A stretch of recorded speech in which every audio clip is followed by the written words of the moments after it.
Beterbiev versus Bivol 2 is taking place very soon. A lot of people are calling it the greatest card of all time, and there may be some truth in that, but what we're going to do today is have a deep dive throughout boxing history and figure out what really is the best card of all time. Just to go over the criteria for a good card, it's always a better card if there's a strong main event that people want to see, competitive, interesting matchups that are hard to predict, big names, world champions and high stakes in these fights. I think first we should evaluate the card this weekend. Obviously looking at it, it's stacked top to bottom. It did lose a good fight in Shakur Stevenson versus Floyd Holyfield, which is now Shakur Stevenson versus Josh Padley. But we are still seeing Shakur in action, which is what matters. The main event obviously is a rematch between the two best light heavyweights in the world. Their first fight was great and it should be in the rematch. Almost every fight is 50-50. If I had to give a score, it'd be a 9.5 out of 10. The only thing stopping it from being a 10 is that we have seen Beterbiev and Bivol fight before, so it's not as interesting as it could have been if we didn't know what to expect. There's only 3 title fights on the card, one of which is Shakur Stevenson versus Josh Padley, which is going to be very, very one-sided.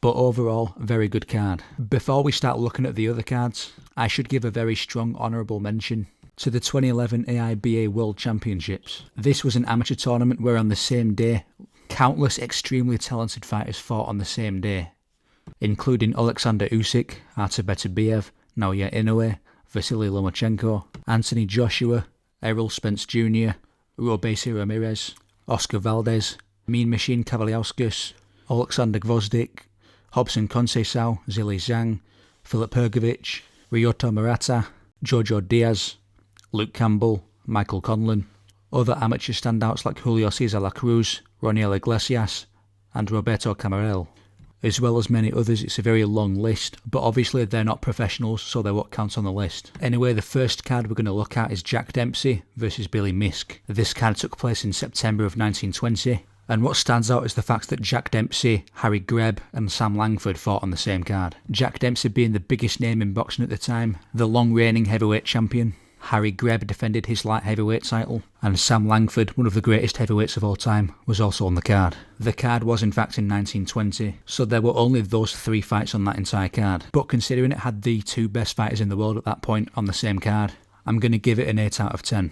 Moving on 60 years into the future, to the rematch between Larry Holmes and Ernie Shavers in 1979. Shavers is sometimes referred to as the biggest puncher in boxing history. Larry Holmes was the reigning undefeated best heavyweight in the world. Also on the same card, super bantamweight champion Wilfredo Gomez faced Carlos Mendoza. Sugar Ray Leonard faced Andy Price before becoming champion. And former lightweight champion Roberto Duran was also on the card facing Zeferino Gonzalez. This card does have a lot of name value, but Larry Holmes already convincingly beat Ernie Shavers, and considering their level, Wilfredo Gomez, Ray Leonard and Duran were given quite easy opponents.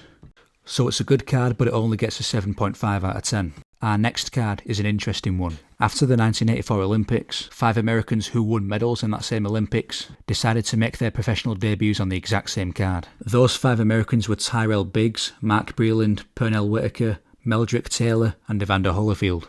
They all, as expected, won their fights quite clearly, but for their debuts they were given quite tough opponents. I can't give the card any higher than a 7.5 out of 10. It's a better card in hindsight knowing the names that we do now, but it was still a very interesting concept and I'd like to see it repeated. Our next card is the triple title card, headlined by Lennox Lewis versus Tony Tucker. Lewis versus Tucker was an interesting title fight. Lennox Lewis was the undefeated heavyweight champion taking on Tony Tucker, the former champion who knocked out Buster Douglas. An 86-0 Julio Cesar Chavez Jr. was given a relatively easy opponent, Terence Ali. But the best fight on the card was Julian Jackson versus Gerald McClellan, the 2 best middleweights colliding. To make it even better, Hector Camacho was on the card, as well as Meldrick Taylor. So it's got great names and interesting fights at the same time, which I think means it's a 9 out of 10 card. Perhaps even better than that card though is the Rematches card. This card had 5 separate title fights on it, which might be the most in history.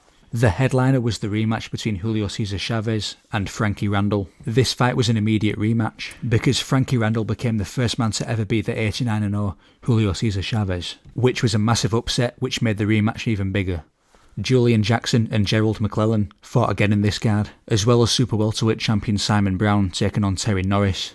Super featherweight champion Azuma Nelson rematched Jesse James Laia, and undefeated champion, the greatest minimum weight of all time Ricardo Lopez, takes on fellow undefeated challenger Kerman Gardia.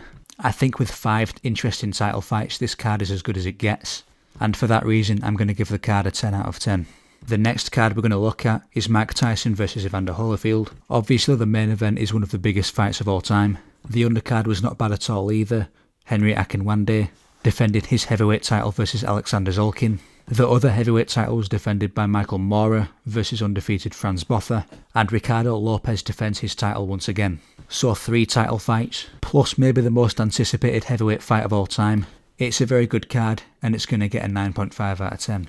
Some other cards that I think are worth mentioning: Oscar De La Hoya versus Shane Mosley was a massive main event, also featuring guys like Diego Corrales, Eric Morales and Butterbean at the bottom. Floyd Mayweather versus Canelo Alvarez was not just a great main event, it also had Danny Garcia and Carlos Molina defending their world titles. More recently with Riyadh season, I think the best card so far was the Crawford Majimov card. The Day of Reckoning card had a lot of talent, but lacked a strong main event. And overall, to evaluate the top 3, Tyson versus Holyfield is the biggest main event of them all.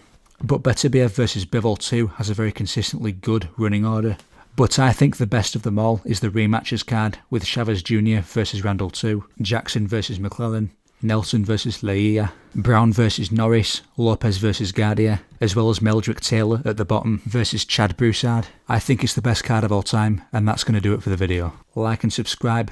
Let me know what you think the best card of all time is. Goodbye.